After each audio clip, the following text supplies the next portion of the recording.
है everyone, welcome to our YouTube channel Prem ji physics classes, जहां आप पढ़ते हैं फिजिक्स को बहुत इंटरेस्टिंग तरीके से। प्यारे बच्चों, आज का जो वीडियो लेक्चर है ये बहुत ही इंटरेस्टिंग होने वाला ही है वाकई। ओके, आपने देखा होगा कि रात के दिनों में स्टार्स क्या करते हैं, ट्विंकल करते हैं। ठीक है, आपने देखा होगा एक्चुअल सनराइज से पहले एंड सनसेट के बाद भी हमें सन दिखाई देता है। ओके, आपने देखा होगा कि स्काई का कलर नीला होता है। आपने ऐसा देखा होगा कि सनराइज एंड सनसेट के समय स्काई का कलर रेडिश होता है। क्या आपने कभी जानने की कोशिश की ऐसा क्यों होता है? तो आज के वीडियो लेक्चर में हम यही सब क्वेश्चंस का जवाब फाइंड आउट करने वाले हैं। ओके, तो देखिए क्या होता है। एटमॉस्फेरिक रिफ्रैक्शन जो है इसका मेन रीजन, जो भी फेनोमेना आपने देखा है और मैंने अभी बोला है, इन सब का मेन जो कारण है वो एटमॉस्फेरिक रिफ्रैक्शन है। ओके, देखिए होता क्या है एटमॉस्फेरिक रिफ्रैक्शन में, densities of different layers are different. देखो एटमॉस्फेरिक रिफ्रैक्शन होता क्या है, refraction in the atmosphere is known as atmospheric refraction. तो अब एटमॉस्फेयर में रिफ्रैक्शन क्यों होता है? क्योंकि हर एक डेंसिटी जो है एटमॉस्फेयर के हर एक लेयर का डिफरेंट है, हर एक लेयर का डेंसिटी जो है डिफरेंट है। इसकी वजह से स्पीड ऑफ लाइट डिफरेंट होता है। तो स्पीड ऑफ लाइट जब डिफरेंट होगा मतलब एक ऑप्टिकल डेंसर मीडियम है और दूसरा क्या ऑप्टिकल रेयरर मीडियम है, तो वहां पर तो रिफ्रैक्शन होगा ही ना।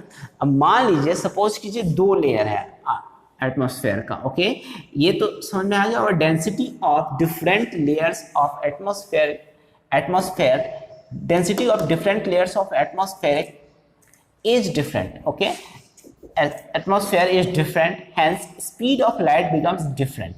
That's why refraction takes place in atmosphere of the earth, जिसकी वजह से एटमॉस्फेयर, अर्थ के एटमॉस्फेयर में क्या होता है, रिफ्रैक्शन होता है।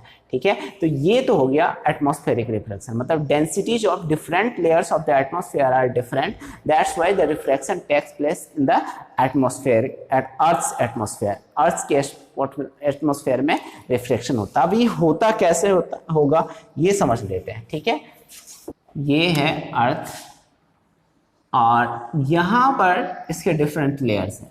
ठीक है, ऐसे अर्थ के डिफरेंट लेयर्स। ओके, थोड़ा सा बारीकी से अगर ये समझ में आ गया तो ऊपर वाला जो नीचे वाला जो चीज़ें हमने लिखे हैं ना वो भी समझ में आ गया। तो ये जो है ना यहाँ पर देखिए,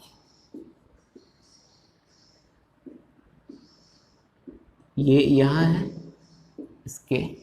अब देखिए ये सब सारे लेयर्स हैं। ओके, जैसे ही सन से रेज ऑफ लाइट आएगा तो ये रेज ऑफ लाइट जो है ना, सन से आने वाली जो किरणें हैं ये क्या करेगी, ये मान लीजिए सन है। ओके सॉरी, ये सन है, हम थोड़ा सा रेड से बना देते ताकि समझने में सुविधा हो। ये सन है, इसको थोड़ा नज़दीक लाओ, ये सन है और ये सन जो है ना यहाँ से रेज ऑफ लाइट यहाँ इंसिडेंट हो रही है। रेज ऑफ लाइट जैसे ही इंसिडेंट होगी तो ये क्या करेगा, थोड़ा सा और बेंड होगा। क्या होगा कि नॉर्मल की तरफ बेंड होता है, क्योंकि जैसे जैसे लेयर आप देखते जाएंगे ना, ये लेयर जो है ना ये इधर है, ये इधर है, यहाँ तक ये इधर है। अब ये जैसे जैसे ये रेयरर मीडियम है, ये रेयरर मीडियम है और ये भी क्या है, डेंसर मीडियम। तो ये रेयरर मीडियम जो है यहाँ से जैसे जैसे सन की रेज ऑफ लाइट पास करेगी वो क्या करेगा, नॉर्मल की तरफ बेंड होते जाएगी। ठीक है, तो इस वजह से कि layers of different density atmosphere के डेंसिटी जो है लेयर्स के वो डिफरेंट है, इस वजह से ये बेंडिंग हो रहा है। ठीक है, और इस वजह से रिफ्रैक्शन हो रहा है। तो यही कारण है एटमॉस्फेरिक रिफ्रैक्शन का है। तो समझ में आ गया। अब देखिए एटमॉस्फेरिक रिफ्रैक्शन के जो डिफरेंट नेचुरल फिनोमेना है, नेचुरल इवेंट्स है या इंसिडेंट्स होते हैं एटमॉस्फेयर में रिफ्रैक्शन की वजह से, वो कौन कौन से हैं? तो वो है एक तो ट्विंकलिंग ऑफ स्टार और दूसरा advance sunrise and delayed sunset. अब दोनों को समझते हैं। देखिए ट्विंकलिंग ऑफ स्टार्स क्या होता है, जैसे रात के दिनों में आप जब देखेंगे छत से तो स्टार्स क्या होता है, लगता रहता है चमक रहा है। ओके, तो वो जो चमकता रहता है वाकई में ऐसा चमकता नहीं है एक्चुअल में। अगर मान लीजिए एटमॉस्फेरिक को हटा दे तो ऐसा नहीं होगा। होता क्या है, जो भी स्टार से रेज ऑफ लाइट आती है ना वो क्या करती है, अर्थ सरफेस पर तो पहुंचती है। अब ये अर्थ सरफेस पर जब पहुंची एक्चुअल में, तो ठीक है, यहां तक तो ठीक है, अर्थ सरफेस पर आ गई। अब ये एटमॉस्फेयर भी कांस्टेंट सिचुएशन में तो है नहीं, इसके अंदर भी मूवमेंट होते रहता है। नहीं, कभी हवा बह गया, कभी टेम्परेचर कम है तो आगे पीछे, मतलब उसी में मूवमेंट हो जाता है एयर का। ओके, मानसून आती है तो ठंडे जगह से गर्म जगह पर, ऐसे गर्म जगह का एयर क्या होता है, ऊपर उठता है, ठंडे जगह का एयर क्या करता है, उसके स्पेस को ऑक्युपाई करता है। तो ये रिफ्लेक्शन जो टेक्स प्लेस होता है, ये डिफरेंट डेंसिटीज की वजह से होता है, लेकिन रिफ्लेक्शन को और डिसमिस करता है या और प्रभावित करता है इस एटमॉस्फेयर के अंदर का मूवमेंट। और ये मूवमेंट की वजह से, ये तो स्थिर तो रहता नहीं है, तो ये आगे पीछे करते रहता है, तो लगता है कि स्टार क्या कर रहा है, ट्विंकल कर रहा है। ठीक है, यही है। देखो, light coming from star undergoes atmospheric reflection, star is very far from the earth, this is the basic reason.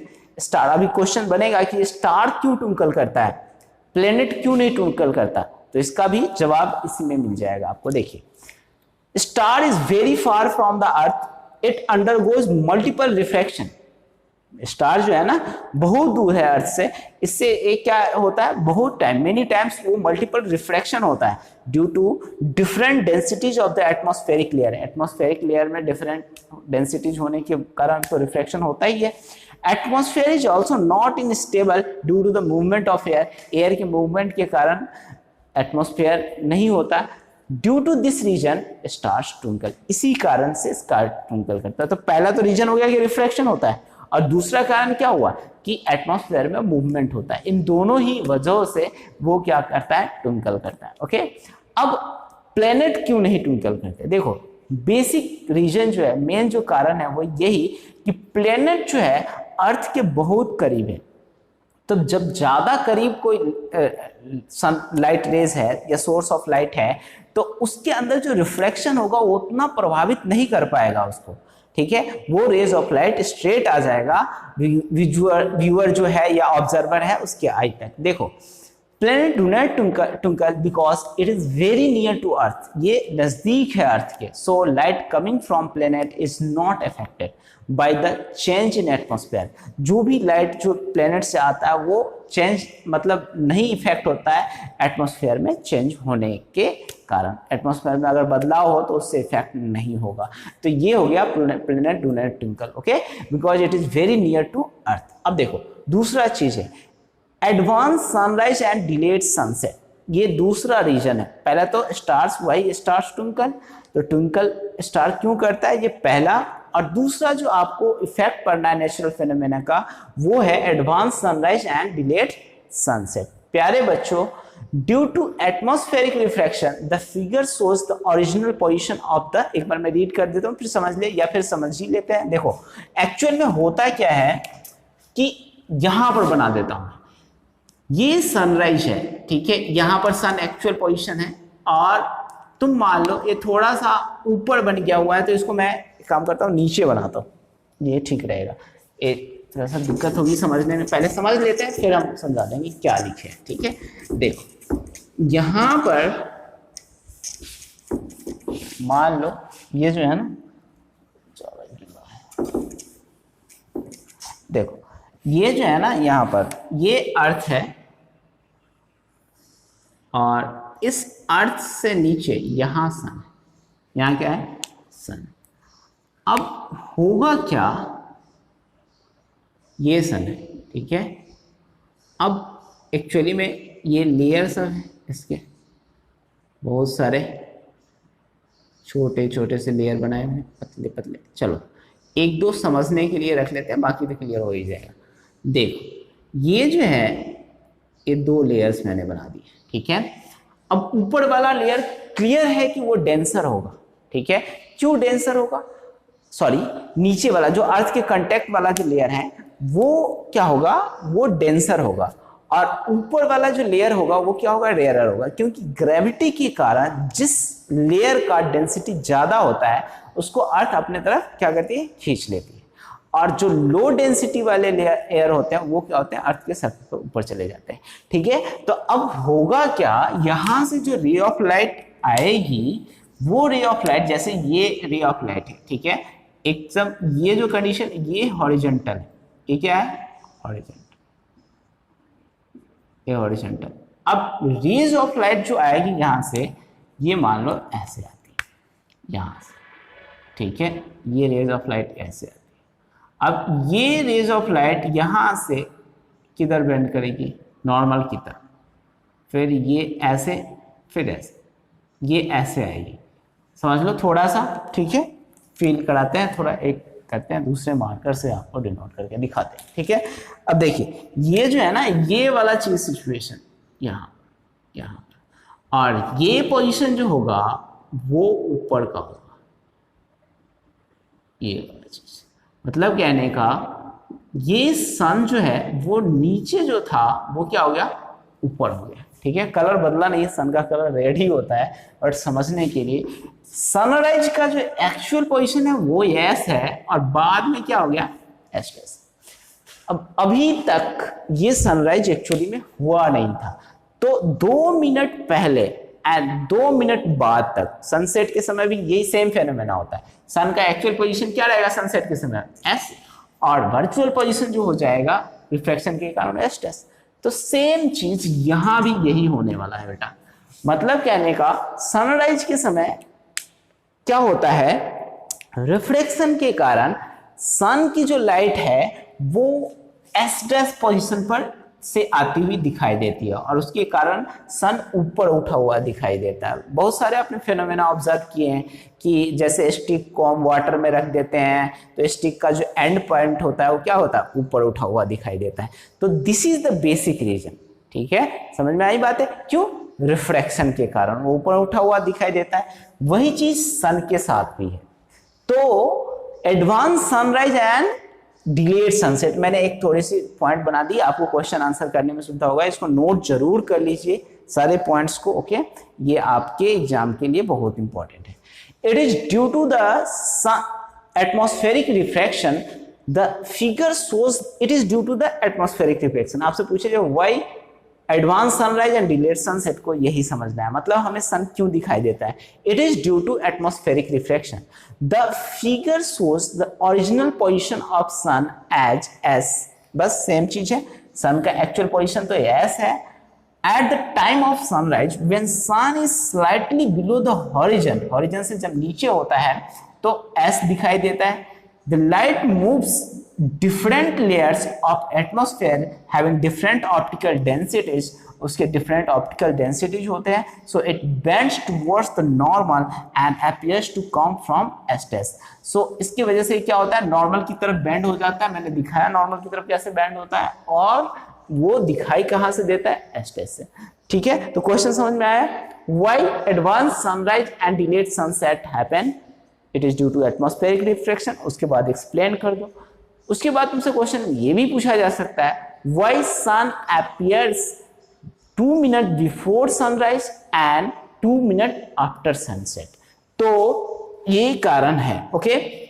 अब हम appears from the S test, अब यहां पर और लिखना है मुझे एक पॉइंट और, ड्यू टू दिस रीजन, यहां पर लिख देता हूं मैं इसको रफ करके, ड्यू टू दिस रीजन, इस कारण से, यहां पर नीचे, due to this reason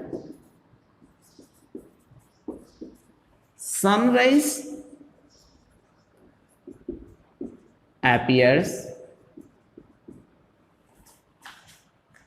2 minute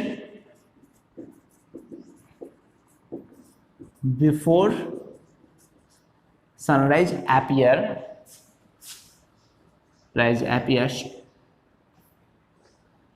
2 minutes before and sorry, due to this reason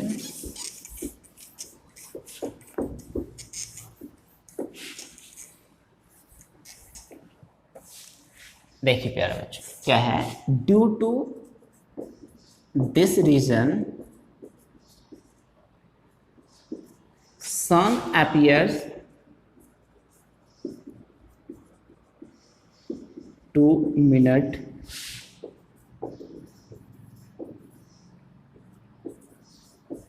before sunrise and 2 minute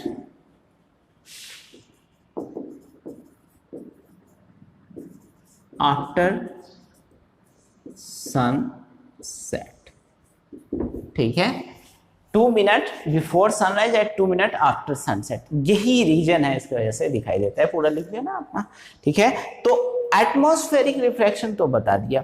अब हमें पढ़ना है स्कैटरिंग, जो कि एक्सप्लेन करेगा ब्लू कलर ऑफ स्काई को, और दूसरा एक्सप्लेनेशन जो होगा वो रेडिश कलर ऑफ स्काई का। ठीक है, वो एक्सप्लेनेशन आपको स्कैटरिंग से मिलेगा। तो एक बार स्कैटरिंग इफेक्ट। अब स्कैटरिंग ऑफ लाइट में क्या होता है, एक तरह का रिफ्लेक्शन ही है, लेकिन इसके साथ एक प्रॉब्लम है कि यदि आप व्हाइट लाइट को इंसिडेंट कराते हैं और डिफरेंट कलर का डिफरेंट डायरेक्शन में रिफ्लेक्शन होता है, तो उसको कहते हैं स्कैटरिंग। मतलब कहने का स्प्लिट कर देता है लाइट को। इस फेनोमेना में स्प्लिटिंग होता है, और जैसे ब्लू कलर का ज्यादा रिफ्लेक्शन हो जाएगा और रेड कलर का कम होगा। ठीक है, तो ये जो है स्कैटरिंग ऑफ लाइट में क्या होता है, light spreads when it falls on a various types of suspended particle. जब बहुत तरह के सस्पेंडेड पार्टिकल पर लाइट जब फॉल करता है तो स्प्रेड आउट होता है इन इट्स पाथ, अपने पाथ में। This spreading of light is known as scattering of light. मतलब लाइट जो होता है ना, स्प्रेड होता है जब एक पार्टिकल सस्पेंडेड पार्टिकल पर पड़ता है तो अपने पाथ में। इस स्प्रेडिंग ऑफ लाइट को हम क्या कहते हैं, स्कैटरिंग कहते हैं। मतलब कहने का स्कैटरिंग स्प्रेड कर दिया, उसको फैला दिया डिफरेंट अमाउंट में। ओके, तो टिंडाल इफेक्ट क्या था, इसने क्या किया, इसने एक एक्सपेरिमेंट करी। एक तो ट्रू सॉल्यूशन लिया और दूसरा कोलाइडल सॉल्यूशन लिया। ठीक है, और सोर्स ऑफ लाइट को रख दिया और इससे पास कराया। तो उसने देखा कि यहाँ स्कैटरिंग जो हो रही है वो कम अमाउंट में हो रही है, और कोलाइडल सॉल्यूशन में ज्यादा अमाउंट में हो रहा है, और इसका पाथ भी क्लियर विजिबल है। ये जो है ना, मैंने रेड कलर से जो हैच लाइन बनाया हुआ है, ये बताता है कि इसका जो पाथ है हमें क्या कर रहा है, विजिबल है। ये पाथ क्या है, विजिबल है। प्यारे बच्चों बता दो ट्रू सॉल्यूशन क्या होता है। जैसे वाटर में शुगर मिला देते हैं, वाटर में साल्ट मिला देते हैं, तो ये सब ट्रू सॉल्यूशन कहलाते हैं। मतलब इसके साइज जो होते हैं ना सॉल्ट के, वो जो होते हैं वो कम होते, उनकी साइज की रेंज जो होती है वो कम होती है। और कोलाइडल सॉल्यूशन जैसे मिल्क है, वो क्या है, कोलाइडल सॉल्यूशन है। तो उसके जो पार्टिकल की जो साइज होते हैं उसकी जो वैल्यू होती है वो थोड़ा सा ज्यादा होती है। ये देख लो, ये जो रेंज हमने लिखा है 1 नैनोमीटर से पार्टिकल की साइज है 1000 नैनोमीटर के बीच। तो यहाँ पर ये कोलाइडल सॉल्यूशन है, और ट्रू सॉल्यूशन की पार्टिकल की साइज जो होती है 1 नैनोमीटर है। तो इसको लेस स्कैटरिंग बोलते हैं, यहाँ लेस स्कैटरिंग हुआ। अब ये जो है ना, इस पर हम आते हैं, साइज पर बात करते हैं, बट पहले हम ये समझाना चाहते हैं टिंडाल इफेक्ट क्या है। अब ये जो विजिबल हो गया है इसका पाथ स्कैटरिंग के दौरान, जब लाइट के स्कैटर्ड लाइट के पाथ विजिबल हो जाते हैं तो उसको हम क्या कहते हैं, टिंडाल इफेक्ट कहते हैं। क्योंकि इसको सबसे पहले जॉन टिंडाल ने 1859 में ऑब्जर्व किया था, तो उन्हीं के नाम से इसको क्या कहते हैं, टिंडाल इफेक्ट कहते हैं। ठीक है, तो जैसे आपने डेंस फॉरेस्ट में कभी विजुअलाइज कर लो, या फिर घर में ही एक कॉर्नर से अगर रेज ऑफ लाइट आ रहा हो तो देखोगे थोड़ा सा डस्ट पार्टिकल है घर में, तो वो आता हुआ दिखता रहता है एक। या फिर डेंस फॉरेस्ट है, वहां पर देखो कैनोपी है एरिया, जहां पर कहीं से रेज ऑफ लाइट इंसिडेंट हो रहा है, तो उसका पाथ क्या होता है, विजुअलाइज होते रहता है। तो ये जो चीजें हैं इसको क्या कहते हैं, जब पाथ विजुअलाइज होने लग जाए उसको क्या कहते हैं। अब स्कैटरिंग फिनोमेना ही टिंडल इफेक्ट हो गया, बट पाथ लगाना जरूरी है उसमें इंसिडेंट में, कि पाथ विजुअलाइज होना चाहिए। अब टिंडल इफेक्ट क्या है, व्हेन रेज ऑफ लाइट, इसको तो समझ लिया, इसको देखते हैं, डेफिनेशन में मैंने लिख दिया इसको। When rays of light passes through the colloidal solution, then path of the light becomes visible. Then path of the light becomes visible. This is known as Tyndall effect. इसी को क्या कहते हैं, Tyndall effect कहते हैं। It was first observed by John Tyndall in 1859. ये first इसी किसने ऑब्जर्व किया था, जॉन टिंडाल ने। कितने में, 1859 में। देखो अब ये सॉल्यूशन है, ट्रू सॉल्यूशन है, कोलाइडल सॉल्यूशन है। ट्रू सॉल्यूशन जो होते हैं इसके पार्टिकल्स का जो साइज होता है लेस देन 1 नैनोमीटर होता है, तो यहां पर स्कैटरिंग क्या होता है, कम होता है। अगर पार्टिकल का साइज 1 नैनोमीटर से 1000 नैनोमीटर के बीच हो तो मोर स्कैटरिंग होगा, ज्यादा स्कैटर करेगा। अगर पार्टिकल का साइज ग्रेटर देन 1000 मीटर हो तो वीक वेरी लो स्कैटरिंग होता है। स्कैटरिंग तो तब भी होता है लेकिन बहुत कम, आप नेग्लिजिबल देख नहीं पाएंगे। क्यों होता क्या है, आप अगर मान लीजिए बालू मिला दीजिए या फिर मतलब जिसको सैंड आप बोलते हैं, सैंड, ठीक है, चलो कभी कभी बोल देते हैं बालू यार, या मिट्टी को रख दो किसमें, वाटर में, तो वो क्या करेगा, ग्रेविटी के कारण नीचे सेटल डाउन हो जाएगा, तो वहां स्कैटरिंग ज्यादा आपको दिखने को मिलेगा नहीं। तो पार्टिकल की साइज पर डिपेंड करता है, या फिर हो सकता है कि व्हाइट लाइट ही दिखे, अगर ज्यादा पार्टिकल का साइज हो जाए तो हो ही नहीं स्कैटरिंग और सिर्फ व्हाइट लाइट दिखे, तो ये भी हो सकता है। अब ये तो स्कैटरिंग टिंडल इफेक्ट आपको समझ में आ गया। अब क्या है, why the sky is blue, इस चीज को समझना है। देखिए, the molecule of air scattered more of shorter wavelength, ये जो स्काई जो है ना ब्लू होने का कारण देखिए, एयर के जो मॉलिक्यूल्स होते हैं वो अभी एक और एक्सपेरिमेंट पढ़ेंगे, लेकिन स्कैटरिंग जो होता है वो क्या होता है, इसको एक फॉर्मूला है, आप इसको याद लिख लीजिए अपने कॉपी में। Scattering is directly proportional to the wavelength to the power 4। ये आपको रेले कैटेरिया बोलते हैं इसको, ये 12th क्लास में पढ़ना है, पर समझ सकते हैं आप, जिस लाइट का वेवलेंथ ज्यादा होगा उसका स्कैटरिंग उतना ही कम होगा, ठीक है। तो यहां पर है जो मॉलिक्यूल्स हैं एयर के, वो क्या करते हैं, सबसे कम वाले वेवलेंथ के लाइट को क्या करते हैं, ज्यादा स्कैटर करते हैं, ठीक है। तो ज्यादा फैलाते हैं, तो इस कलर से हमको क्या करता है, ब्लू कलर दिखाई देता है। आप तुम्हारे दिमाग में क्वेश्चन सब होगा बहुत सारा कि इसको पूरा रीड करने से पहले समझ लेते क्वेश्चन, उसका जवाब भी मिल जाएगा। जैसे विविग्योर जो होता है, VIVGYOR, इसमें सर ये जो वायलेट है, इंडिगो है, इसका वेवलेंथ तो ब्लू कलर से क्या है, कम है।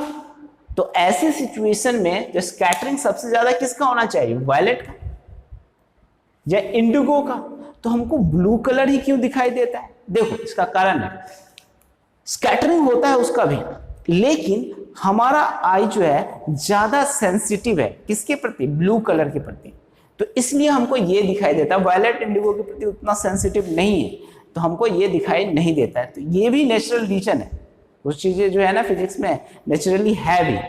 अब देखो यही चीज मैंने लिख रखा है इसको, the molecules of the air scattered more of shorter wavelength of the light, also our eye is more sensitive towards blue colour.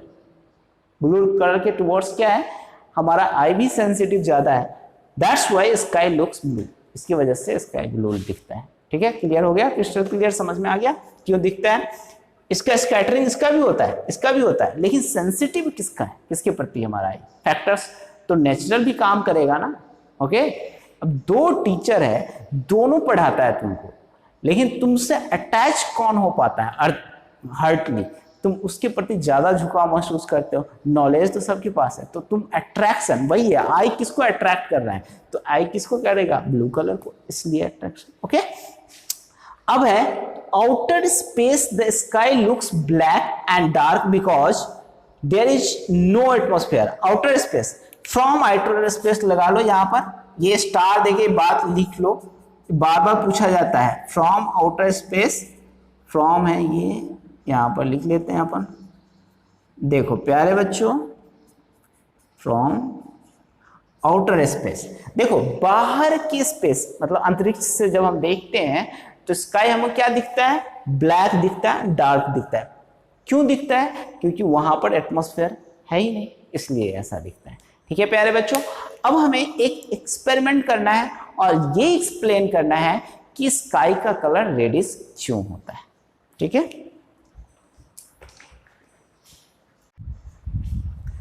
प्यारे बच्चों हम समझेंगे Why the sun appears reddish at sunrise and sunset। इस समय sunrise and sunset के समय reddish सन क्यों दिखता है, ये स्कैटरिंग इफेक्ट पर डिपेंड करता है, ठीक है।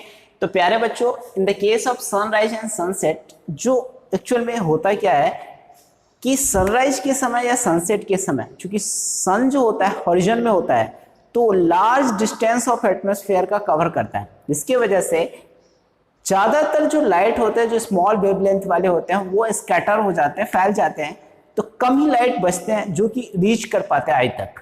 ठीक है, तो उसमें से जो जिसका वेवलेंथ ज़्यादा होता है, कम वेवलेंथ वाले स्कैटर हो जाते हैं, ज़्यादा वेवलेंथ वाले जो होते हैं वो हमारे आई तक पहुंचते हैं, और उससे हम क्या करते हैं, उसी वजह से हम क्या होता है, रेड कलर ऑफ लाइट मुझे दिखाई देता है, रेड कलर ऑफ सन का दिखाई देता है। ओके, और यही कह सकते हैं हम कि रेडिश दिखता है सन। ओके, देखो, in the case of sunrise and sunset the light rays travels longer thickness of the atmosphere, atmosphere के लॉन्गर थिकनेस को ट्रेवल करता है।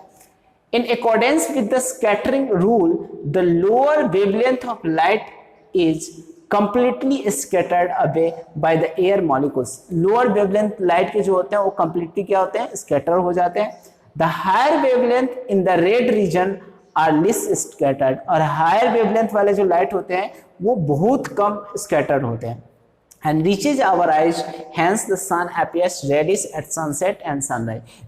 इसकी वजह से सनसेट एंड सनराइज के समय हमें सन कैसा दिखता है, रेडिश दिखता है। क्लियर है, मतलब ज़्यादा डिस्टेंस कवर करता है, उसकी वजह से ज़्यादातर जो स्मॉल वेवलेंथ वाले लाइट होते हैं उससे स्कैटर्ड ही हो जाते हैं, जो फाइनली रेड वाला जो लाइट होता है वो बचता है, वो हमारे आई तक आता है। अब देखो, at noon sun appears white, लेकिन नून के समय जो होता है, दोपहर का जो समय होता है, उस समय क्या वो दिखता है, व्हाइट दिखता है। क्यों दिखता है? As only a little of the blue and violet colours are scattered, बहुत कम मात्रा में little and violet colour scattered होता है, because light rays traverse small distance in atmosphere, क्योंकि स्मॉल डिस्टेंस लाइट रेज जो है ना बहुत स्मॉल डिस्टेंस ट्रेवल करता है, किसमें, एटमॉस्फेयर में। ओके, अब हमें ये तो क्लियर हो गया, पास में ही होता है सन, और सर के ऊपर ही जस्ट स्मॉल डिस्टेंस कवर करता है और आ जाता है, तो ज़्यादातर व्हाइट लाइट हमारे पास आ जाते हैं, मतलब होता है small bit of scattering, but उतना नहीं इम्पैक्ट दिखा पाता। एक्टिविटी है आपका, इससे इस चीज को बहुत ही अच्छे से समझा जा सकता है। ठीक है, देखिए, place a strong source of A sodium thiosulphate के साथ एक मतलब स्कैटरिंग इफेक्ट देखते हैं। पहले हम क्या करते हैं, मैं समझा देता हूं फिर इसको बता दूंगा। पहले हम क्या करते हैं, एक कन्वर्जिंग लेंस लेते हैं, कन्वर्जिंग लेंस के फोकस पर हम सोर्स को रखते हैं। सोर्स क्या है, स्ट्रॉन्ग लाइट सोर्स, ये लाइट सोर्स है। ठीक है, लाइट सोर्स को रखते हैं। अब ये लाइट सोर्स क्या करेगा, इसको डाइवर्ट, इस रेज को यहाँ आके इसको पैरेलल बना देगा, और यहाँ हम पहले वाटर ही रखते हैं और उससे पास कराते हैं, तो सिंपल सा, ज्यादा स्कैटरिंग होगा नहीं। लेकिन इसमें हम क्या करते हैं, सोडियम थायोसल्फेट रख देते हैं, Na2H2O2, ऐसे सोडियम थायोसल्फेट का यही फॉर्मूला होता है, Na2H2O3 या O2। ओके, O3, यहाँ एक मिस्टेक हो रहा था, ये Na2H2O3। अब ये जो है ना वाटर है, इसमें हम इसको सोडियम थायोसल्फेट को रखते हैं।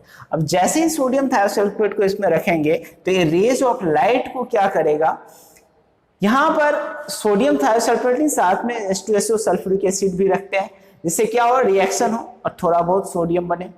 जब हम रेज ऑफ लाइट को पास कराते हैं तो जब सोडियम बनता रहता है, प्रेसिपिटेशन होता है, उस दौरान हम देखते हैं यहाँ पर ये जो कलर है और ये नीचे वाला, ऊपर नीचे सब, ये जो वाटर का कलर होता है वो ब्लू कलर होता है।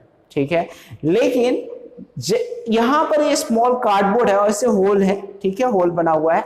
जब रेज ऑफ लाइट को, यहाँ स्क्रीन है, ये क्या है बेटा, ये स्क्रीन है, ये स्क्रीन पर जब हम इंसिडेंट कराते हैं तो हमें मिलता है रेडिश कलर, रेड पैच मिलता है, या रेडिश कलर बोल सकते हैं आप। हुआ क्या, ज्यादातर जो ब्लू कलर हुए वो क्या हो गए, स्कैटर हो गए, लेकिन बचे हुए जो रेड कलर है वो स्क्रीन पर जाकर पहुंचा। वैसा ही केस क्या होता है, रेडिश कलर ऑफ जो सन का दिखता है सनराइज एंड सनसेट के समय, वही यहाँ भी यही होता है।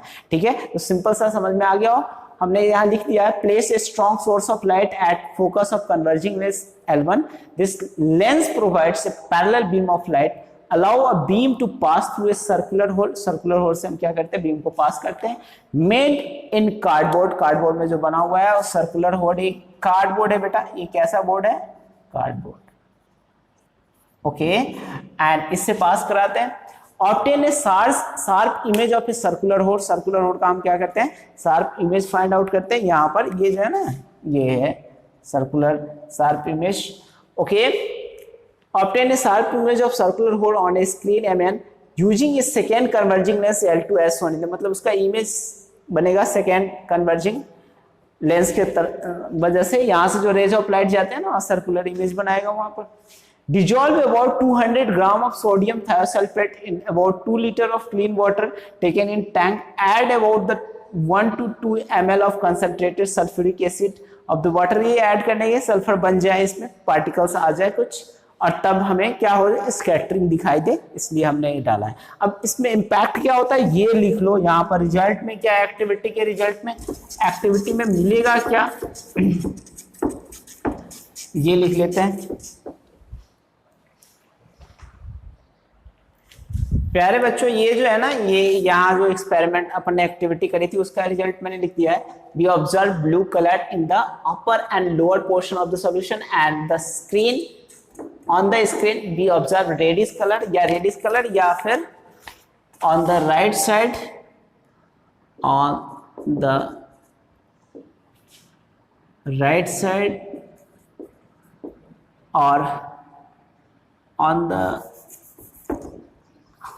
same side of the hole, same side of the hole के same side we observe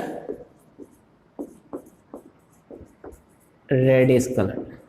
हम सेम साइड होल के क्या करते हैं, कौन सा कलर ऑब्जर्व करते हैं, रेडिश कलर। ये है आपका मैच। अब हमें क्या करना है, नेक्स्ट टॉपिक पर आना है और इसको सॉल्व करना है। प्यारे बच्चों, क्या है नेक्स्ट टॉपिक, एक्सरसाइज का सॉल्यूशन। इसका जो एक्सरसाइज है ना, इसको सॉल्व करेंगे। पहला क्वेश्चन लेते हैं, एक एक करके सारे क्वेश्चंस को, ठीक है। देखिए ये कहता है क्या है, पहला क्वेश्चन ये है,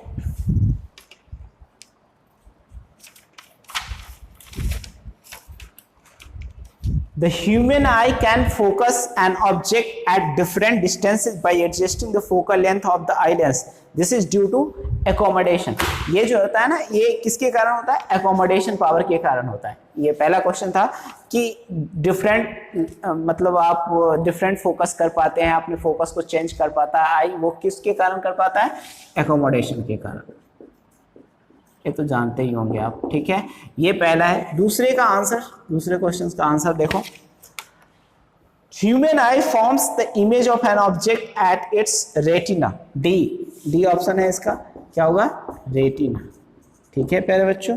थर्ड आंसर देखिए, थर्ड नंबर क्वेश्चन क्या कहता है, the least distance of distinct vision for a young adult with normal vision is about how much, least distance of distinct vision होगा कितना होगा, 25 centimetre. Okay, fourth number answer.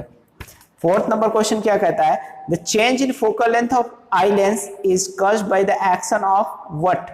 Change in focal length किसके कारण होता है, ciliary muscles के कारण। इसमें दिया हुआ people, retina, ciliary muscle, iris, नहीं, सी सिलियरी मसल्स। ये जो सिलियरी मसल्स होता है ना,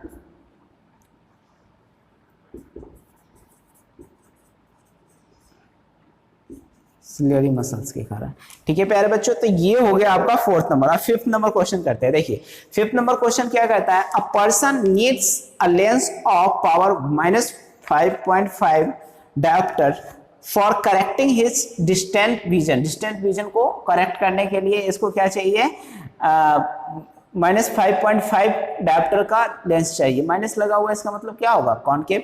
For correcting his near vision, he needs to the lens of power +1.5 diopter.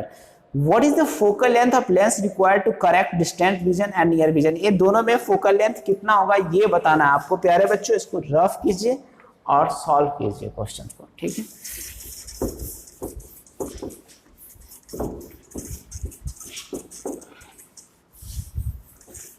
ये जो है ना क्वेश्चन बहुत इजी है।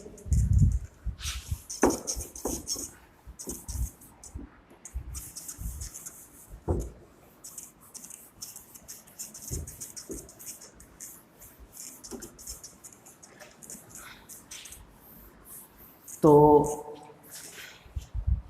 प्यारे बच्चों ये जो होगा पहला 5th नंबर क्वेश्चन वो क्या है वो देख लीजिए।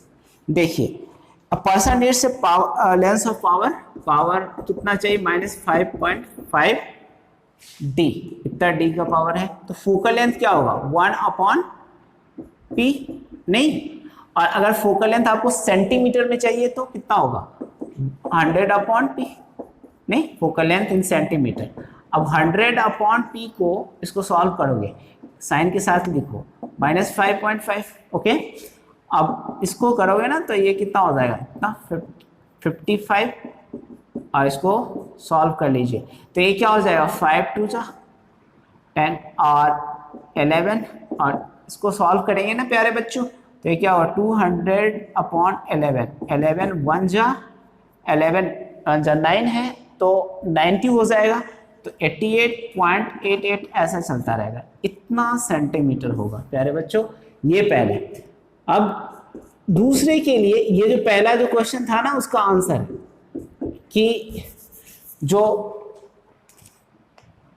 पर्सन कैंडलस्टिक जो करेक्टेड है ना डिस्टेंट विजन के लिए ये आंसर है पहले का। दूसरा जो है नियर विजन के लिए हमको निकालना है। किसके लिए निकालना है बेटा नियर विजन के लिए ये कौन सा लेंस होगा, यहाँ माइनस साइन रह गया है देख, ये कौन सा लेंस होगा कॉनकेव, फार विजन के लिए ना कॉनकेव और नियर विजन के लिए कॉन्वेक्स। तो फोकल लेंथ फिर 100/p। तो प्यारे बच्चों 100/पावर की जगह पर हम कितना लिखेंगे 1.5 5 3 जा एंड 5 2 ओके। तो 200/3 तो इसको करेंगे कितना हो जाएगा 6 3 जा 18 और 18 फिर 6 3 जा 18 ऐसे 6 ऐसे सेंटीमीटर। इस तरह से आप लिख सकते हैं कॉनकेव का। तो ये हो गया आपका 5th नंबर।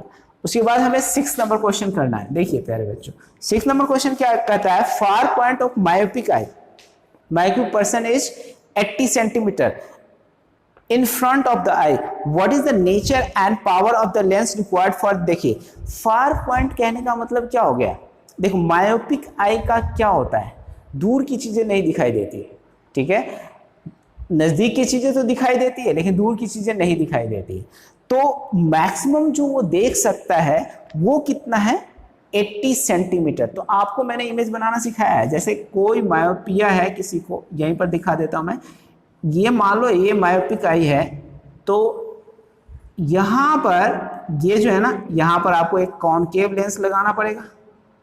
जो दूर से आती हुई रेज होती है ना यहाँ से इन्फिनिटी से, इसको कहाँ पर कन्वर्ज कर दे एक पॉइंट पर ऐसे इस तरह से, और तब ये थोड़ा सा जो डाइवर्ज होता है ना तो इसकी वजह से ये क्या करता है यहाँ इमेज बना देता है, कहाँ पर रेटिना पर बना देता है। मेरे कहने का मतलब ये है, ये फार पॉइंट देने का मतलब ये है कि इसका इमेज डिस्टेंस जो होगा वो कितना होगा 80 सेंटीमीटर। प्यारे बच्चों 80 सेंटीमीटर इमेज डिस्टेंस मतलब 80 सेंटीमीटर पर अगर ऑब्जेक्ट को रख देगा तो वो क्लियर देख पाएगा। तो 80 centimetre what is the nature and power of the lens required. तो पहले तो V तुमको पता चल गया, ठीक है, V पता चल गया सबसे ज्यादा दूर का। अब ऑब्जेक्ट कहाँ रखा होगा, तो ऑब्जेक्ट क्या होता है इन्फिनिटी का नहीं दिखता है, तो ऑब्जेक्ट तो इन्फिनिटी पर ही रखा होगा। मायोपिक आई में ऑब्जेक्ट कहाँ रखा होगा बेटा इन्फिनिटी पर। अब हमको क्या करना है इन्फिनिटी लेकर के इसको इन्फिनिटी u है, v तो पता है, मतलब गिवन क्या क्या है v है वो है 80 सेंटीमीटर। प्यारे बच्चों ये माइनस होगा क्योंकि सामने है, u जो होगा वो क्या होगा इन्फिनिटी होगा। तो 1/v minus 1/u equal to 1/f। अब हमें क्या करना है इसमें माइनस में लगाना 80 minus 1/infinity equal to 1/f। यही है आपका कितना f इक्वल टू कितना हो जाएगा -8। अब हमें पावर लिखना है तो पावर इक्वल टू क्या होगा 100/f, ठीक है। तो ये अगर मान लीजिए सेंटीमीटर में है तो इतना d, ओके, ये मीटर में होना चाहिए बट अगर सेंटीमीटर में है तो इस तरह से हम फॉर्मूला लिखते हैं। तो ये आपको सब बताया हुआ है मैंने लास्ट जो भी लेक्चर दिए थे इसमें, प्रीवियस जो चैप्टर था उसमें। अब देखो इसमें ये 100 माइनस 800 ये कैंसिल हो जाएगा, 4 या 2 से डिवाइड कर सकते हो तुम, 4 2 जा 5 -5/4 और इसको -1 पॉइंट, इसको जब सॉल्व करेंगे ना डिवाइड कीजिए 1 पॉइंट, इसको करोगे तो कितना हो जाएगा 25, ठीक है। इसको डिवाइड करेंगे ना तो इतना आ जाएगा और यही डायप्टर आपका क्या होगा आंसर। अब बता ये लेंस कौन सा लगा रहे हैं आप, कॉनकेव लेंस, क्लियर है। डिस्टेंट पॉइंट, डिस्टेंट विजन है तो ऑफ कोर्स ये मायोपिक आई है, तो ऑफ कोर्स क्या होगा दूर की चीजें नहीं दिखाई दे रही, तो कौन सी लेंस लगाते हैं, कॉनकेव लेंस। ओके, तो ये हो गया कॉनकेव लेंस, क्लियर। अब ये कॉनकेव लेंस समझ में आ गया, तो अब दूसरा पढ़ो। दूसरा क्या है, 7th 5th number question, 6 number समझ में आ गया। 7th number question, make a diagram to show how hypermetric eye is corrected. ये तो आपको बताया हुआ है मैंने, हाइपरमेट्रिक आई को करेक्ट करने का क्या तरीका होता है। तो इसमें कौन सा लेंस लगाते हैं, कॉन्वेक्स लेंस लगाते हैं, ठीक है प्यारे बच्चों। कौन सा लेंस लगाते हैं,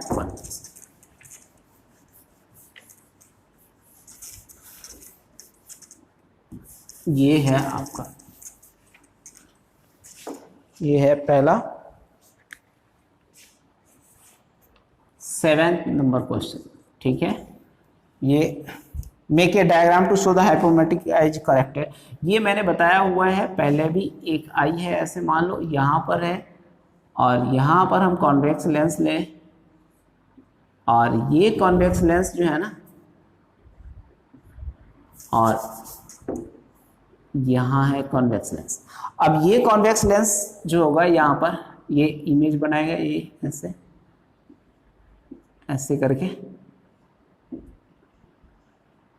तभी तो यहाँ पर आ पाएगा। एक्चुअल में ये जो होता है, इस तरह के जो आई होते हैं, near point of the hypermetric eye is 1 metre, मतलब नज़दीक की चीज़ें तो दिखाई नहीं देती, दूर की चीज़ें दिखाई देती है। तो नियर पॉइंट इसका ये है 1 मीटर, मतलब अगर आप 1 मीटर के डिस्टेंस पर इमेज बना दो तो आपको ये क्लियरली क्या करेगा, दिखाई देगा। मतलब कहने का v का जो वैल्यू होगा वो कितना होगा, 100 सेंटीमीटर होगा, लेकिन u का वैल्यू कितना होगा, तो u का वैल्यू जो होगा वो 25 सेंटीमीटर होगा, क्योंकि नॉर्मल आई की जो डिस्टेंट विजन होती है वो कितनी होती है 25 सेंटीमीटर। लिस्ट से लिस्ट कम से कम इतने ही पर रख सकते हैं आप, ठीक है। तो मतलब कहने का अगर इसको थोड़ा सा और एक्सपेंड कर दे, तो अभी वाले केस में सिर्फ हमने वो बनाया था जहां हमको इमेज बनाना है। अगर ऑब्जेक्ट जहां रहेगा वो चीज हमको दिखाना है, तो मान लो हमने ऑब्जेक्ट यहाँ है, तो हमें इसका इमेज जो है ना, ये ऑब्जेक्ट है, इसका इमेज हमें यहाँ बनाना पड़ेगा, तब हमें ये क्या करेगा, क्लियरली दिखाई देगा। प्यारे बच्चों ठीक है, तो चलिए आगे बढ़िए। ये ठीक है, माइनस साइन होगा क्योंकि दोनों ही आगे होना चाहिए। 1/v minus 1/v minus 1/u equal to 1/f।